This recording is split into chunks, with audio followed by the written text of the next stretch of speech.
The other thing is, I've never had nothing against Tranmere. I always want Tranmere Why to lose every single game. And his knee accidentally connects with a Wolves striker, and you've given that as a penalty. I have. Yes. It's probably a penalty, isn't it? Well, there must be some talented referees below the Premier League level. Yes, there is. You're all mates, you don't want anyone to come and spoil the party. Hi, I'm Mike Dean, former Premier League referee, and this is Midnite Boxed In. I'm surrounded by 11 fans who are going to argue about the 4 statements I'm going to make. Take it easy, guys.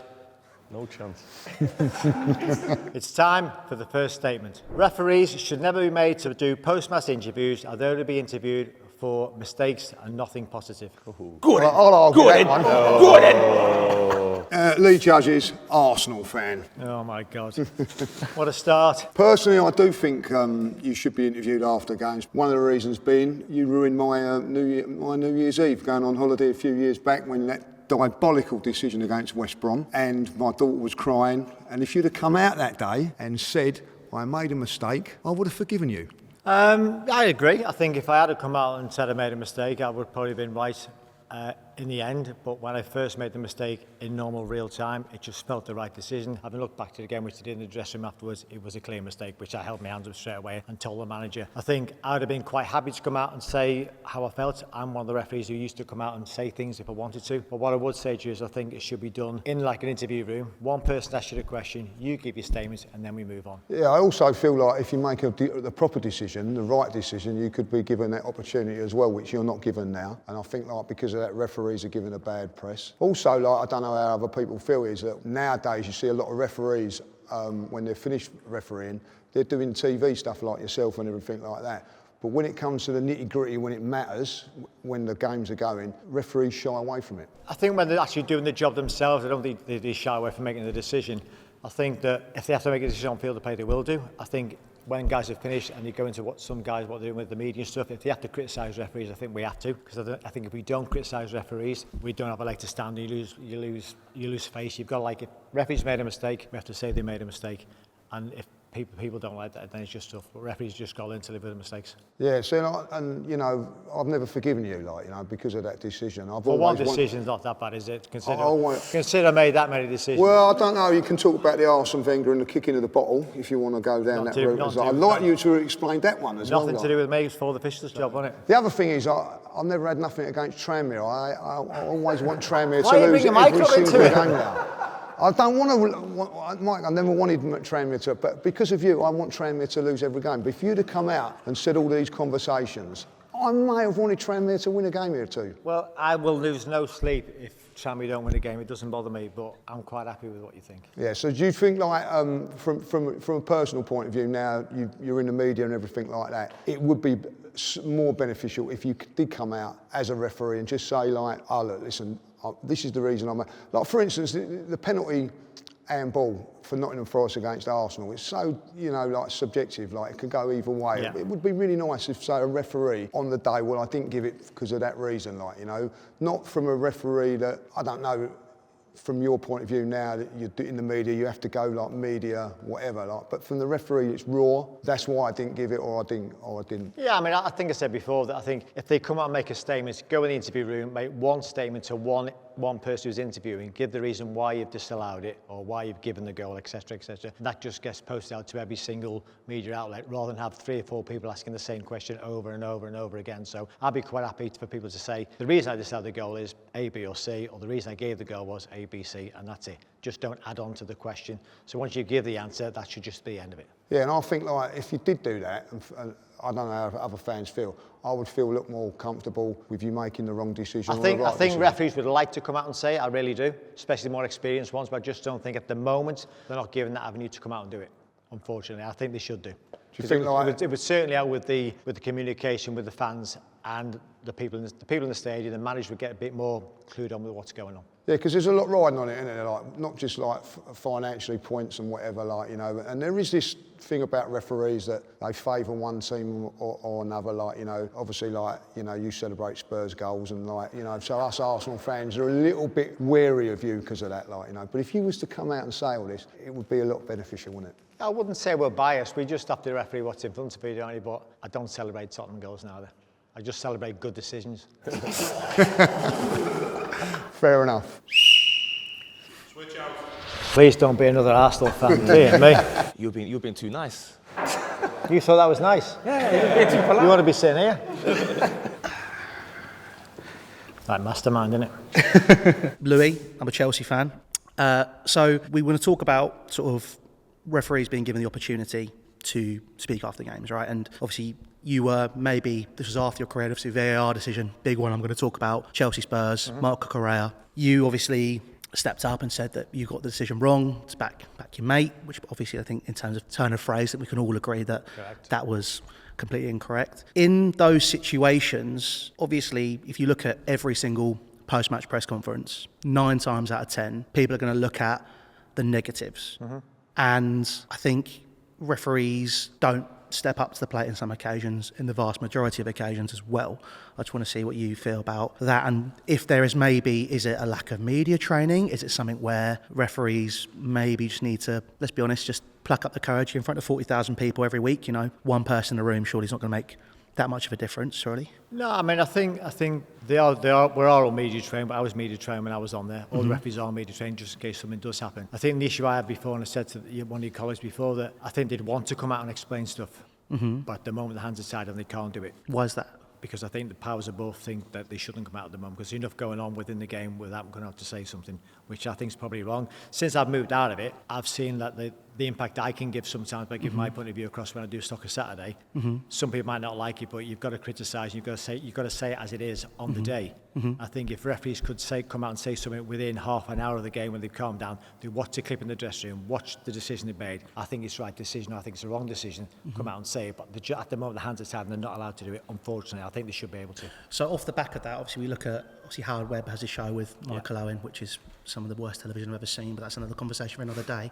Do you not feel that that's maybe a sanitised environment? Do you feel that maybe if referees were to come out after a game, obviously we agree on that, do you think people would maybe give referees a bit more of a break? Because off the back of that, I think people question the standard of officiating at the top level. The only thing I'd say is I think Paul Dirkham, when Paul was on years ago, Paul used to say the only time a referee will want to speak is when he's made a mistake. And that for a referee in paternity, that's not the image that we want to give, because you're only going to talk to them about making a mistake. You're never going to say to the referee, do us a favour when you finish, you referee that well, come and tell everybody how well you referee, because it doesn't make good press and nobody wants to know how well the referee's done. It's all about referee makes a mistake, explain why they made a mistake. You're never going to get a referee to come and say, we've got half an hour when the game's finished, it's been 3-0, been a great game, just come on and tell everybody how well you referee, because nobody's going to listen. They only want to know why he's made the mistake. But then off the back of that as well, you could talk about, referees being mic'd up, clear understanding, all that sort of stuff. With that being said, players, managers, anybody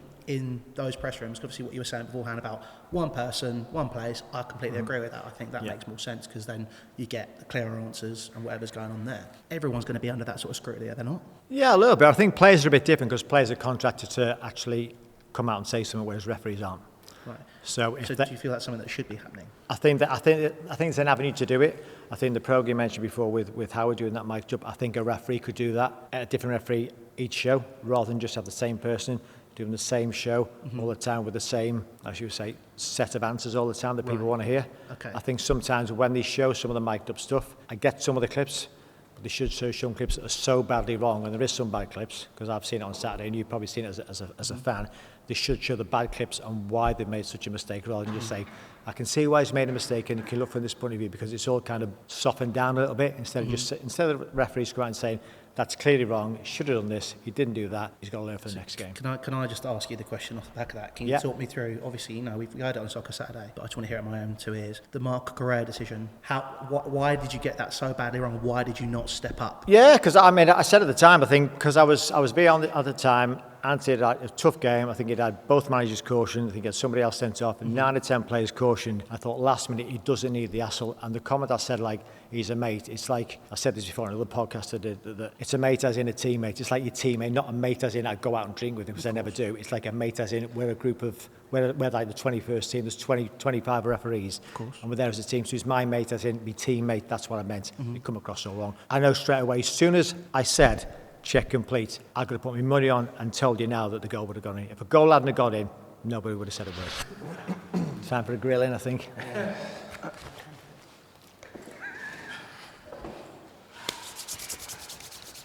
We haven't got long, by the way. So Swarming up, swarming up. Right, I'm a Menu, I am an Arsenal fan. However, my question for you today is not about Arsenal. I think referees need to make up their mind. Do you want to be the star of the show or not? Because we heard about the Tottenham goal previously, then Dembele scores. You run off like you scored Pele 1958, for those of us who remember, as if you scored I it. can't remember 1958, so I'm not that old. Well, I was there, I remember. Pele scored it, and he ran off like that, and you ran off in that same fashion. Now, when it comes to speaking about post-match interviews, now you want to shy away. My opinion is, I think referees, I don't even want to know what their name is. The best referees, that Trossard guy in the Champions League, I don't know his name. But yet referees here, they won't even jumping on podcasts, telling me who takes the longest in the shower, who's got the funniest dress sense in the dressing room. I don't want none of that. But how come 20 years ago, when we were asking referees, come out and speak, nobody wants to talk. Now they want to have a voice. Why is that, please? I think social media's got a big thing to do with it. I think 20 years ago we didn't have social media. It was completely different. Nobody wanted to speak to a referee. I think now that the way the game's moving, and you're right in what you're saying, I think people want to hear from referees. I know you're saying sometimes we don't hear from because we don't know. The best referee is the one you don't know. And I agree with that. But if you want referees to go out and say something, then they are going to have to do something with the social media side of it, because that's what everybody wants. People are jumping on the podcast. They are jumping on doing the longest in the shower, whatever. You haven't heard that one, to be fair. But I know where you're coming from. But I think the more it gets pushed, I think in the end they will have to bow down and say we need to go out and start speaking, explaining things to some supporters. I really do. But see, so you said, for example, people are only going to bring up when you make the bad decisions. Yeah. In my opinion, I think it should be anything that had any sort of controversy, because if you're the one that made the decision, you think you're right. You don't think it's a bad decision, right? I think at the time when you make it when you're on the field of play in the game, when there's 60,000 people watching, you think you made the right decision. You really do. And a player will think he's made the right call. So a player will make a decision in the box. He thinks he's won the ball, and you give a penalty kick. And when you see the video, he's nowhere near the ball, but he'll swear blind he's played the ball. But you've got 6 people or 8 people in Stockley Park telling you in your ears as well. You've got 2 people. Oh yeah, I've started seeing people sitting there. They've got pizza and whatnot. They're playing FPL and See, stuff. that's so just many people there. That just doesn't happen. I'm sorry. So you're however looking at many the people wrong there are, they're telling you There's 2 in your people. ears. You get to go and watch it afterwards, and you still make. One person tells you in your ear. There's 2 people watching. However many people are there, you still have added information. You get Correct. to go and watch it, and you Yeah. still make incorrect decisions. Referee's got the option to keep with his on-field decision, which he's allowed to. He doesn't necessarily have to change the decision. How often does that happen? If I had to make up a percentage, I'd say maybe 95% of the time, it's a waste of everyone's time. I don't even want to hear, when they say, they bring up their mic. After review, Yeah. number 20, they're out of breath, they're panting like a wet dog. And I'm thinking, bro, I know you're not going to change your mind already, so why are you wasting everyone's time? That's even disrespecting us. I think the reason they have to do that is that's what the clubs want. Clubs want referees to explain the decision, and that's what the crowd wants as well. That's what the stadium wants. The stadium want the feel of what's going on. So you can't have it both ways, where you're saying last year we don't know what's going on, and you make the decision on field. Now you've got the referees to explain what the decisions are doing, whether they stick with it or whether they don't stick with it. But they get the players, the spectators are getting what they wanted, so the referees are doing what they can. Explain on field. The logic behind David Luiz's knee clipping the bottom of somebody's foot. Wolves, I'm sure you will remember. You've given so many already, so I understand maybe you get a bit confused. David Luiz is basically running in a straight line, and his knee accidentally connects with a Wolves striker, and you've given that as a penalty. I have. Yes. It's probably a penalty, isn't it? Well, you gave it as that, but evidently, So if you're running and I'm running behind you, and you're in front of me, I'm behind you, and my knee knocks you to the ground, is that a foul? It doesn't knock you to the ground. I'm just running. So if I run behind, and I say I knock your knee and you lose your balance, you fall over. I haven't fallen over. Yeah, but I said if. The word is if. Okay, so we're making up scenarios. Cool. I was giving you a rule, but you can make up one. Cool. I'm not making. I'm just saying if I run behind you and my knee knocks your foot and you fall over, that's a foul. I don't think so. But it is, because it's contact. It's in the box. Good battle. Just for the camera. Fine by me. I'd never have guessed it was for the camera for you. I'd never have guessed, because your walk took longer than the conversation. Okay, I think football was better before VAR. Michael, Hi, mate. how are we, fella? Fine. My name's Alex, and I'm a Liverpool fan. And I believe that you didn't manage or referee many Liverpool games because of your affiliation with Over the Water in Tranmere.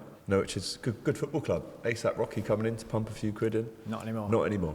So forget that. For me, I don't think football was better or worse with VAR. It's the people in charge of VAR who clearly don't know what they're doing or have wrong information provided to them, which allows us to sit around this table and debate it now. When I was growing up, a goal would go in, you'd have a quick look over to the lino. If his flag's down, you go off and slide on your knees and do whatever. It has taken a lot of joy out of the game when it comes to scoring goals. I think it should just be for goal line decisions and offsides. Personally, I think the yellows and reds referee should have enough to decide what's the right decision there. But when I'm looking at this mic'd up show that Howard Webb does with Michael Owen, and they're going through a decision that happened, for instance, the Luis Diaz goal away at Tottenham. Right, we heard Simon Hooper say, great process, lads. Probably the worst VAR decision in Premier League history. You, as a former now referee, you were involved in VAR, PGMOL. Even you, I think there's a lack of a want to call out someone like a Howard Webb when he is defending decisions that clearly are wrong, but because he uses the right words, because he's very political with it, because he kind of reels off the lexicon of VAR and PGMOL, we all kind of sit back and we don't analyse what that wrong decision was enough. So as a referee, when you're watching these explanations, I think maybe you, and I'm saying this to your face, you should call him out a bit more. Yeah, I mean, I've got no issues with calling Howard out, and we have a thing on the show every week where we have to put points forward to our producer, and he'll say what you want to cover. And you mentioned one or two things. Sometimes we cover them, sometimes we don't. But I think the way you get sucked in with Howard and other people in general is, you're right what you're saying, prescriptive. It's certain phrases. People get like, what's he said? Instead of just using the normal word that everybody uses, the normal language us guys know, rather than using fancy words, we go, what does that mean? It confuses the average man in 100%, the pub who knows that decision is right, but he's being hoodwinked into 100%. thinking they've got it right, but they haven't. Yeah, I just think we can do a lot more. We can come out and explain. It's going back to the previous question where we come out and explain more things, but explain how it should be explained, not how they want it to be explained. If that makes sense. Yeah, I think with referees. And, you know, we've had some other questions on here. They think it's all about them. You know, obviously you made a quote, which I now know that you regret. But when we see someone like a Howard Webb describing these situations where everyone can see it's wrong, but he's still almost defending the wrong decision, that's how it feels like anyway. It might not be how it's coming across in his head, but when he's defending these clearly wrong decisions, I think, for example, someone like him is almost he's the start of the new wave of hate for referees, because he tries to confuse people, he tries to, you know, make sure that they are on his side, got the ex-pros there that almost cuddle up to him a little bit. I think someone like you should do a little spin-off show. I think there is an opportunity there to give your opinion, whether it's you agree with what Howard or somebody else says, or you go down a completely different route and say, that's completely wrong, or he said that wrong, I disagree with what he said. I've got no issues with doing it. It's like last weekend, we'll use the Man United-Man City game. I think that's a red card all day, but Howard's convinced it's not a red card, so, you know, I think the majority of the people think it's a red card. I don't know anybody in the media who doesn't think it's a red card. I think sometimes that you've got to realise sometimes when everybody's telling you it's a red card, everybody in the media, majority of the referees and officials think it's a red card. You can't say, no, it's not, because you've got to get the feeling. When I used to be in the group myself and we had a decision one weekend, we'd all sit the following week at our meeting and say, who thinks that's a red card? And it wasn't sent up. And everybody goes, apart from the referee, and 19 of us go, that's red. Then you know next week it's going to be, because we all know it's a wrong decision. And I think that when it is completely the wrong decision, you have to say, it's a wrong decision. This is what he should have done. VAR should have sent him to the screen. Yes, the referee's got the right to change his mind if he wants to, but he should have been sent to the screen. And sometimes they go around the hours, he just gets to the right decision. And the thing that pisses me off the most, right, when it comes to referees is the apologies. I think there's been, 13 apologies already, something this season? I mean, it's like a double kick to the face. They've got it wrong, and then they apologise. We don't want the apology. We want the 3 points that we should have got. So there needs to be so much more transparency, and I think the spokesperson, I mean, do you even like Howard Webb? I've got no issue with Howard. He's done me no harm over the years. I used to work with Howard years ago when he was referee. He was your mate? No, he was just on the group when the group is World Cup final referee, so he didn't do a bad job, did he? But these apologies, we don't want them anymore. We just want the right decision. I think the apology is sometimes a bit of a red herring, because I know full well sometimes that managers go in press conference and say we've had an apology, and I know full well when I was on, they've never had an apology, they just say that. So you've got to be careful sometimes that if your home club manager says we've apologised, sometimes it doesn't happen, they just say that because it makes it easy for them. Right, and I know again, I spoke about it, you haven't really refed many Liverpool games. I've done enough. There was a 2003, well, the one that I was talking to you about earlier, I mean, you were the reason, in my opinion, why Liverpool lost their first home game in 5 years, wasn't it? I thought it'd be my fault. Can't have been. Who were they playing? Burnley at home. We lost 1-0. Yeah, penalty. Sean Dyche and Klopp had a fight in the tunnel. Yeah. penalty, and it is a penalty because you've seen it on the video and you said yes it is, so you can't backtrack now, can you? To be fair, Or are you going to change? Or are you going to change your mind? It's easy. Watch. Even when you watch the video and it's the right call, you still got to say I it's think wrong. it was soft. I think it was soft. But it's such a thing as a soft penalty. Oh, he got you. He got you. He got you. 1-0. 1-0. 1-0.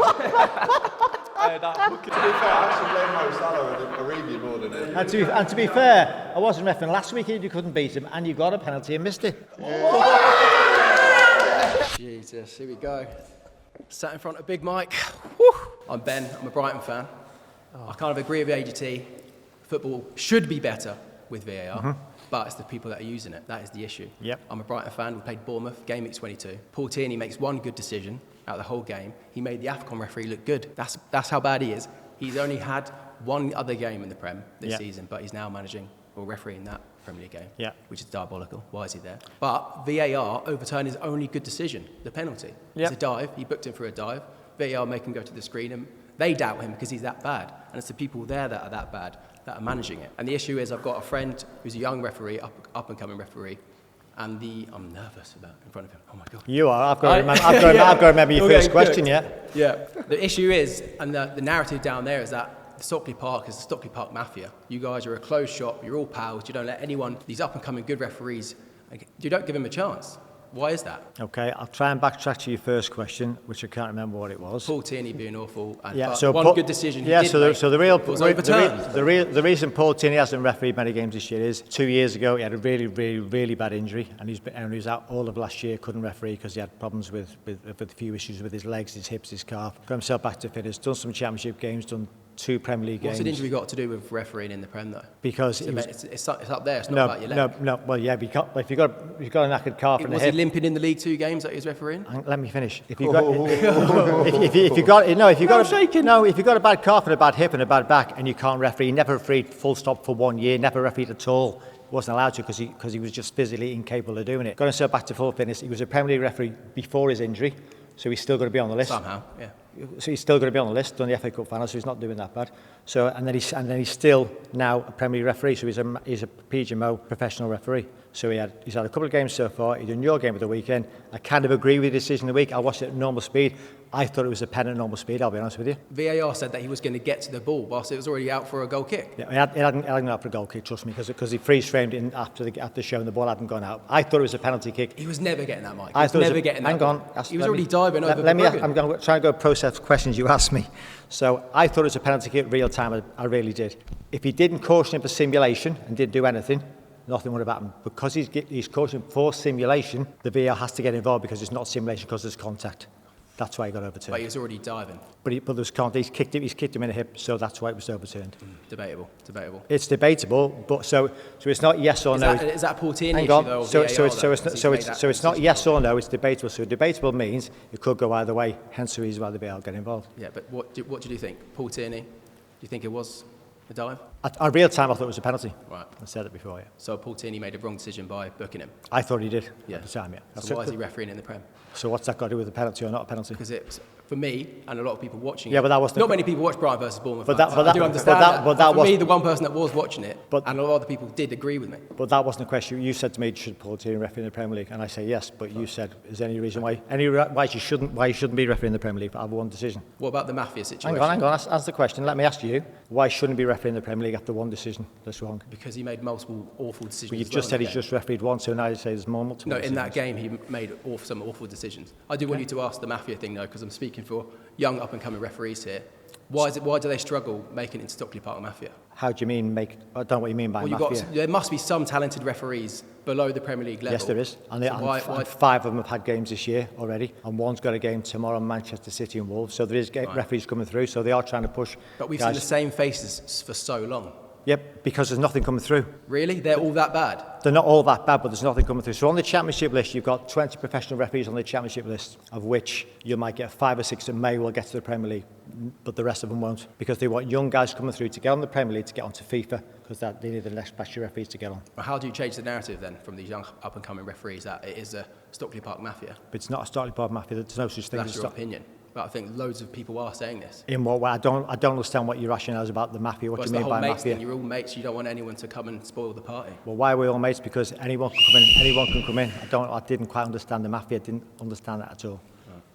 Cheers, Mike. Right? Strange one. Good day, Mike. Hi, mate. All right.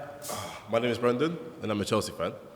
So, you say that VAR or football was better before VAR came in. Do you think that is because that covers your back a lot more? How do you mean? Cover your back? Because VAR, for me, the way I see VAR, if I'm to be as reasonable as possible, is VAR was brought in to show if a decision on field was incorrect, that the video assistant referee would check it behind the scenes and show, actually, this is the situation, I'm going to rescind this and go ahead with it. So my question is, or my belief is that you think that football was better before VAR because it covers your own decisions on the field, whether they are good or not. I think I was involved in both, obviously. So I refereed in the Premier League from 2000 to 22. VAR came in, so I probably refereed for 15 years without VAR. I felt like make a decision, right or wrong, live and die by your decisions, and then you go on with the end of the game. You watch a match today, you make your decision, you speak to your assessor. Yes, it's a mistake. No, it's not a mistake. Goal was scored. I think what the guy said before. Goal was scored. You looked at the assistant referee. Flag was up. Everybody celebrated. Now, and I found this when it first came in because it was different. I think that goal gets scored, goal scored. Assistant referee doesn't flag. Then he flags 5 seconds later. Enjoyment gets taken out by the crowd. They kind of half celebrate. Then they're waiting for the decision. It could take 1, 2, could take 5 or 6 minutes the other week, which we had. Then they celebrate like more of an afterthought. I think that when we had the FA Cup last week, we had no VAR, and there was been some difficult decisions, I guess, but I think referees can go out and enjoy themselves more. I think referees enjoyed themselves more before VAR, and I've said this before in certain other things, that when I finished, we had VAR in, and some of the guys didn't enjoy it. I think when you watch referees now, I don't think a lot of guys are enjoying refereeing. They'd rather not have VAR, if I'm being honest with you, but it's never going to go away. I think that your other point is VAR was brought in for clear and obvious errors, which I get, and I think it should be for clear and obvious errors. I know you had the conversation before about the Brighton one, but clear, obvious errors. I think sometimes the Premier League is probably the only league, and I watch a lot of football abroad, the Premier League is the only league where a goal gets scored, and I think you guys will know it better than me, that being more of a fan than what I am, that it's as if they're now trying to look for ways to disallow the goal, if that makes sense. Do you know what I'm saying? It's not like the goal's been scored, great, have a quick look at it. There's nothing really to talk about there. It's if they're taking too long. They're trying to find something to chalk it off, which I found really strange. I do. So would you say that VAR is not the actual problem, it's the people running VAR that are the problem? I think it's both. I think the people running it can only pass over the information to the guys who are actually doing it when sat in the chair for the 90 minutes. But I think sometimes they're going looking for something they don't have to. I think half the stuff they could leave alone and nobody would say nothing. I think you guys say, well, like I think the one at Newcastle and Man City the other week, where his heel was offside and the ball's gone past that quick. There's no in a million years defender, goalkeeper would have got to the ball. So for me, just give the goal. Everybody expects a goal, and for some reason we choke it out for like nothing. Yeah. I think they're just looking for reasons to disallow goals. You know, I can understand that, and I understand that every football fan, they have their personal experiences with VAR or without VAR. Me being a Chelsea fan, I'm an older man, I can go back to 2009, where West Ham are facing Chelsea. Frank Lampard takes one penalty, chalked off. Takes another penalty, chalked off. He has to take 3 penalties for them to be like, okay, that's perfectly fine. With VAR, do you not believe that would have just been sorted out pretty much instantly? Yeah, well, it would have been, but it would have been, if it's been retaken 3 times, I think I might have refereed that game actually, because I think I made Chelsea take a penalty 3 times, I think, but yeah. I think because he's encroached in the area, so he scores, you've got to have it taken again. The laws have changed a bit since then, but VAR would have made the exact same process. Yes, he's in the box, got to be retaken, or goalkeeper's off his line, got to be retaken. The process is a little bit quick with penalty kicks and like keep it off the line, etc. But sometimes it can be quicker, sometimes it can't be. That's all I'd say. I just think it could be a lot quicker. And I have one more question. So this is not to do with the Premier League. This is to do the same year involving Chelsea, but to do the Champions League. So I believe that football is better with VAR. Okay. Because I just feel like whilst some of the referees or people behind the scenes aren't the best at their job, look into Chelsea versus Barcelona in semi-finals. How many decisions went wrong when all it would have taken if VAR was there was one look, yeah, come on, that's a penalty straight. Yeah, I agree. But Then Chelsea are in the final, and then the only thing with that, if you take it from like a non-Chelsea fan and you're just a normal football fan watching that game at night, there was that much that went on that night in that game. It was like you couldn't take your eyes off the TV. So that's what made it for good TV. Not if you're a Chelsea fan. And that's for soap operas. That's for soap operas. That's for drama. Yeah. But when you're a football fan, paying your money to agree. watch a team play, and then just get unfairly, pretty much unfair decisions, you're gonna be like, oh, this is stupid. Why am I gonna even watch the sport? That's just how I feel. If I was in your position, I'd be devastated myself because there was a lot of wrong decisions. I cried that day.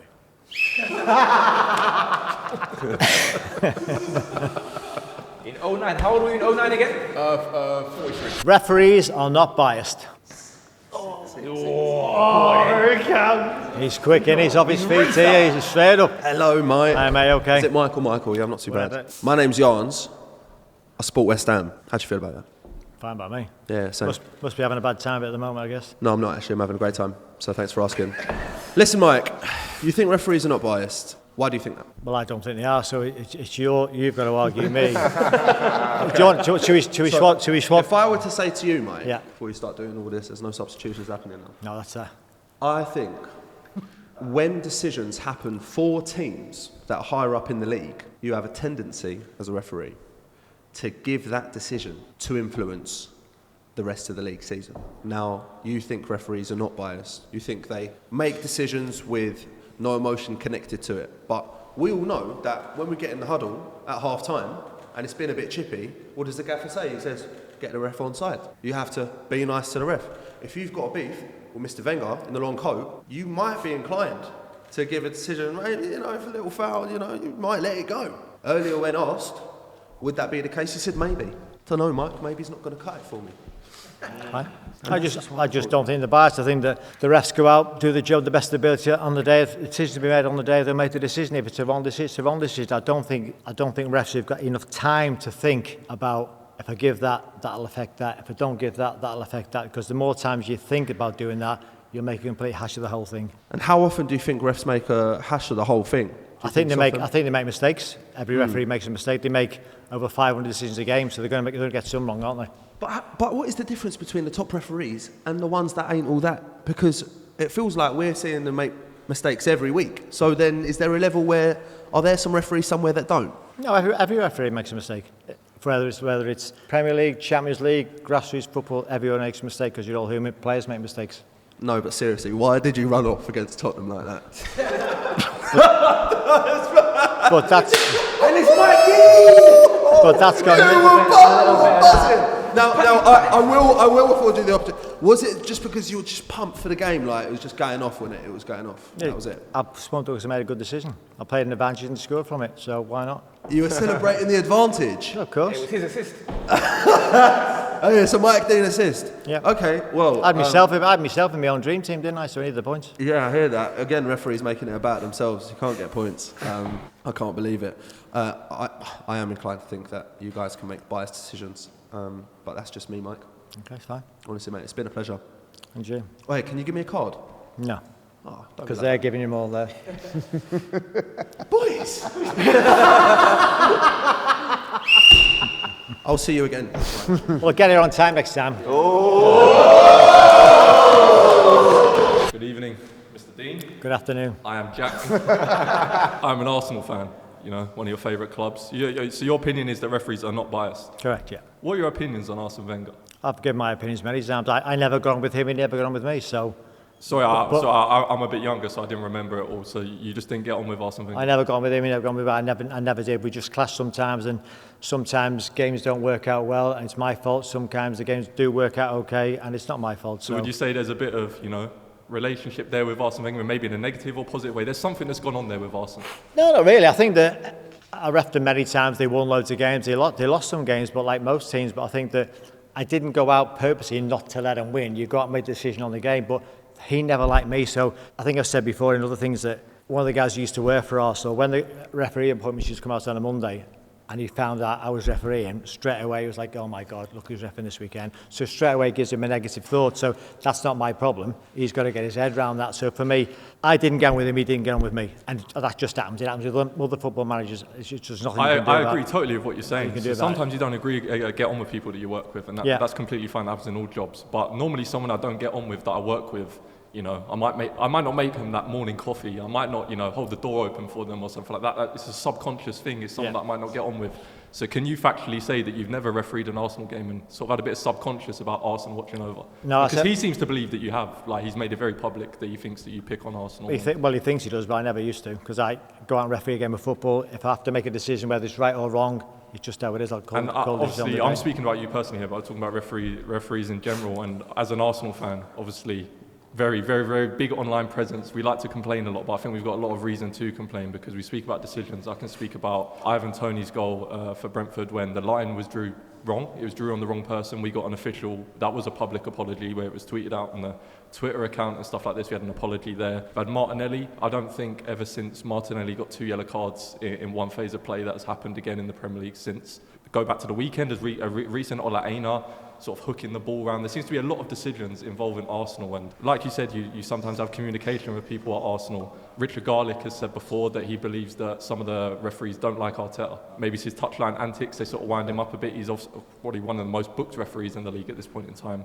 So do you not think that there's any sort of subconscious when they're dealing with people? They've dealt with Arsene Wenger, they're now dealing with Arteta. They've got Richard Garlick, who I believe was at the FA at some point as well, is coming out and saying that he thinks the referees have an issue with Arteta. Is that not just opening up that there is some sort of subconscious bias? No, I don't think so. And I just think that each game will be refereed on its merits. If he comes out as technically and he gets a caution, he gets a caution. I don't think he's the most cautioned manager. I think the Brighton manager may well be the most cautioned one this year. Big up Ben. He could be, yeah. And the Bournemouth manager, I think they both had more cards than I guess as a fan, I've gone into... I was glad I could get in at the end because I didn't think you would take a breath. No, I've got it all up here. Good afternoon, Mr. Dean. Hi, mate, okay. My name's Nick, Man United fan. So actually, I don't really have much qualms with you, unlike the Arsenal fans. I think they have a sense of feeling sorry for themselves. That's all right. That's all right. 2 points to the bias, right? Club to club, maybe not. They try to avoid putting referees in certain games where they feel like they might have a bias, so fair enough on that front. But on the front of certain players having a reputation, and I'll give you an example of Casemiro in my opinion. I think when he came to the Premier League, very early on, he picked up a reputation of being a highly aggressive, or not highly aggressive, just unaggressive player. That reputation followed him, and I believe that the referee had a bias against him ever since. Now the polar opposite to that, Bernardo Silva, someone who's quite slight, quite small. I think there's a lot of dark arts to his game. There's a lot of pulling, there's a lot of pushing, you know, he'll do bits and bobs of that, but he doesn't have the reputation. So he doesn't get the bias that I think Casemiro gets compared to someone like Bernardo Silva. That's the first point. Fair point. I think if you probably look at it, I wouldn't be surprised if Bernardo Silva's had probably the same amount of yellow cards as Casemiro because he's had quite a few of his career. Not many reds. Not many reds, no, but he doesn't get stuck in as much as Casemiro. He's more of a player. Casemiro is more of a stopper, blocking play, stopping playing and making tackles. Hence, he's where he probably gets more cautions and more sending-offs. There's been instances like the one where Casemiro has grabbed Crystal Palace player around, not even around the neck. It's really around the chest. Yeah. VAR have had a look at that. Yeah. I don't think if Bernardo Silva does that to someone who's bigger than him, they're not even looking twice at that. That's what I think on that front. Yeah, they'll always look at stuff. They have to look whether it's chest, neck, head, or whatever. So they always have to look at the VAR. Okay, but I think size-wise and sort of like you said, because Casemiro gets stuck in more. Like you said, I think there's a bias there. I think if you're an aggressive player, you're obviously going to pick up more.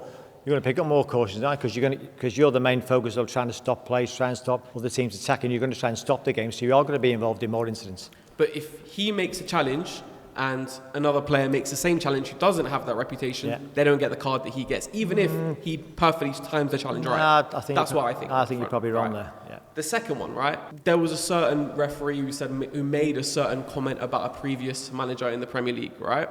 Now, when you're reffing games, I guess you kind of see them as colleagues, right? You work with them. Yeah. We all have colleagues we don't like, right? That intuition of not liking someone is always going to be there regardless.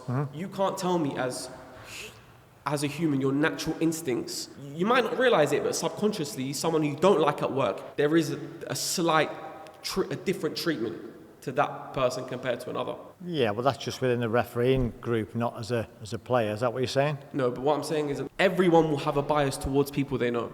If you like someone and you dislike someone, you've got a bias towards the person you like. Yeah, maybe. I think also sometimes as a ref, there's players, and you guys will all know, there's players that referees can talk to more in a team than you can talk to another team. So you're obviously going to get on better with them than you are with the other players, if you know what I'm saying. So I'm not saying you give them more free kicks than anybody else, but I can communicate more probably with the likes of, say, Michael Carrick than I would do with Casemiro, because language is easy to speak to him quickly and get a quick response and move on, rather than like trying to explain stuff to him in a longer process, if you know what I'm saying. Right, okay. Last point on this as well, right? So a different kind of bias, a bias of being scared or fearful of someone, right? There's this whole theory about Fergie having referees in his pockets. It's nonsensical. We were just better, right? But we just were.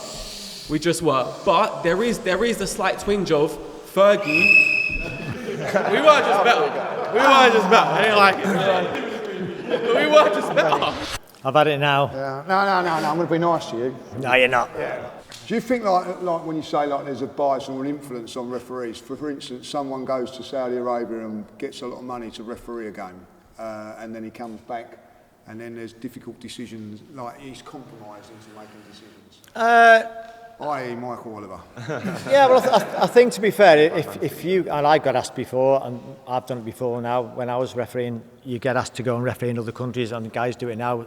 Guys who go from Spain to referee in Italy, all over the world. So these are things that happen all the time. And I think because if Michael had made the mistake the weekend after when he came back from Saudi Arabia, nothing would have been said, you see. Exactly that. Exactly. Because he's made a mistake, or his team has made a mistake, or the VR made a mistake, it then gets blown out of proportion. And again, going back to what I said before, didn't have social media 15, 20 years ago, nobody would have known nothing. Because it's out there in the public domain that he's been there, it gets all blown out of proportion. And you say there's not a bias, listen, like, you know, and I think it's human nature, like, you know, when I've done my coaching courses now, we had to referee a game, like, you know, and there was one guy, every time I made a decision, he was moaning. So when he was fouled, I'd give it the other way. I did it deliberately. Now, that's subconsciously what referees do, like, you know. So there must be a situation where a player you don't like, i.e. a Vieira or a Keane or whatever, that's giving you a little bit of mouth, and the decision is the other way, but you give it the other way. I don't see how you cannot do that. Yeah, I think the lower down you can do. I think the higher up you get, it's easy to like not. It's easy just to ignore it, if you know what I'm saying. Because if someone is getting on doing your head in, you think, well, that's a foul. It could be a foul, might not be a foul. It could be 50-50. You think, I won't give it. I can either give it or don't give it. It's not right and it's not wrong. So we can go either way. You leave it. They'll soon pack in moaning, because they'll, like your guy who is moaning at you all the time. Once you realise you won't get any fouls, I bet you stop moaning at you. Yeah, it did. It worked to treat Mike. It worked to treat, like, you know. So, the other thing I want to say, for instance, I don't know. Just pick an Arsenal player. Vieira's giving you a load of stick one game, and you have your little meeting at the end. You know, like. Does the referee turn around and say, "Don't worry, Mark, I'll get him next week"? Or is it... No, I think what it is, it's funny because like clubs do the same as referees do. So when we used to have a referees meeting, we used to have a meeting on a Friday or Thursday to Friday to say, who have we got this week? Say we got Arsenal, Tottenham. Who refereed Arsenal last week? You. Who refereed Tottenham last week? That week. And what we'd say is, how they set up corners, how they set up goal kicks, who was causing you a problem last week, blah, blah, blah. Just so subconsciously you've got a rough idea what might be going on, but instead of going with like if he does this, I'm doing that. If he does that, I'm doing that. Give you a rough idea, just give it a heads up. It's like when teams know who they're playing, they will sit down with their team and say, right, we know what he does, we're just doing our own way, that's all you do. You can't go and say, right, I'll get him next week for it, I'll send him off, because you can't just make it up, can you? You can't, it's impossible to make up. And with VR now, there's no way in the world you can make it up, because if you give a pen or a send-off and it's wrong, VR will overturn you. Thank you very much, Mike. Pleasure.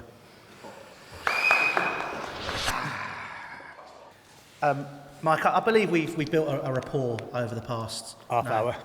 It's been great. You're a good ref this morning. Oh, thank you very much. I appreciate that. So, I just categorically cannot agree with that, because I want to talk about the two baldest men I've ever seen in my life, in Howard Webb and Andy Taylor. Howard Webb, obviously, we heard about a Man United fan saying that Fergie, has referees in his pocket. Obviously, Howard Webb was known as the Man United referee. But I want to specifically talk about Andy Taylor and how he just is one of the worst officials I've ever seen in my life. For example, I'll take 2 FA Cups, which he was in charge of. 2017, Alexis Sanchez, handball. I knew the Arsenal fans were going to put their thing up before I even said anything. Sending off a player in that game as well for a blatant foul, and then afterwards sending off another player in the COVID FA Cup final. We've already talked about one Spurs game. Let's talk about another. Paulo Gazzaniga punching someone in the face, basically clotheslining him in that game as well. There's a multitude of different decisions where Anthony Taylor has done Chelsea out of points, or in a game completely changed the rhythm. And in terms of a referee not being biased, there's referees that have gone on podcasts. I can't name him, I can't remember his name, but he went on Under the Cosh and he specifically talked about how he didn't give decisions to Ian Wright. See, I got you Arsenal fans. When he was getting kicked up in the air because he was annoyed at it. So I mean, I don't know. Is it just poor quality refereeing, or is it a case of, well, sometimes there might be a little bit of bias? No, it could be some poor quality. It also could be some blinkers on a part of you being who you support, I suppose, because you always look at it one way. It's always like that. There must be some decisions where he's referees have made good decisions. You say, that's not a bad decision, but you don't remember them. No, I mean, there's definitely been times in games where he has given a decision and I've gone, okay, fair enough. I'm pretty non-partisan when it comes to that sort of stuff. I think that they all make mistakes, and you all can probably list the mistakes. You probably can't list the good points because, as I said before about good interviews, you won't interview anyone if they're good, and you don't remember the good parts that referees do. You only remember like what could have been negative, and you've reeled off a couple of send-offs here and there, which is fine. But I don't think subconsciously he would have thought, right, I don't like Manu, I'll just send him off. I don't like it, that just doesn't happen. But the amount of decisions that he has made against you, like it's not like it's a couple here and there. It's over a series of years. I've seen Anthony Taylor do a terrible job. And that's at that point, like, whether it's bias or if it's something else, I just cannot see how there is something there which shouldn't be looked at. And I think it's a question that raised, and obviously we've already spoken about apologies or whatever afterwards. There's a reason why, it was wrong what happened to him in that airport, but Jose Mourinho, you've already mentioned, he came into change the referee's change room, spoke to you and such. When Jose Mourinho was the Roma manager in that Conference League final, and there were so many poor decisions. Again, it's wrong what happened to him and his family in that airport. But he just seems to be in a multitude of games, not just against Chelsea, against lots of different people here, where he is just an extremely poor referee. So it's either he's not biased, or I want to hear you say that Anthony Taylor is a rubbish ref. I don't think, he can't be a rubbish ref, but he went in the last World Cup, he's probably going to this one as well, so he can't be that bad. It's amazing, I don't know how he's managed that. Well, because as I said before, there's not a lot coming through. I think there's not a lot coming through, so you can't push any guys any quicker. So you've got to send the best refs we've got, and at the moment, they are the best referees that we've got, and there's nothing you can do about it. What would you change then to see better referees come through? What's holding them back? The opportunity. I think that they're trying to give some of the younger guys games, but you can't give the younger guys week after week after week after week. You've got to bed them in slowly, and hopefully they'll just grasp it, because there's going to come a time when you're going to get the likes of Oliver, Taylor, Cavana, Madley, Paulson. They're all going to go. So you've lost 5 refs who can probably do 120 games a season out of the 380. So then you've got to fill them 120 games with other referees. And you can't give the new referees 20, 30 games a season because it will just kill them. And so 5 or 6 have already come through this season? 5 or 6 bad games. Okay. None have been taken on full-timers yet. So they've got to go through the process we ought to do. We have to do our process to the ground where first and get on. But there's got to come a stage in the not too distant future where the refs at the top are going to come to the end of the tether, as in age-wise, or don't want to do it anymore because they don't have to, or they just want to walk away after World Cup or after Euros. They move away. You've then got to get someone to replace them. So if you take the likes of Taylor and Oliver, say they both went to retire after this World Cup, just say that he did. Yeah. There's probably 65, 70 games, top games, not with no disrespect to the lesser clubs, so to speak. Okay. But you've got your United, City, Arsenal, Chelsea, Tottenham, Liverpool, all the big games when they play each other all the time. Who do you support? Big.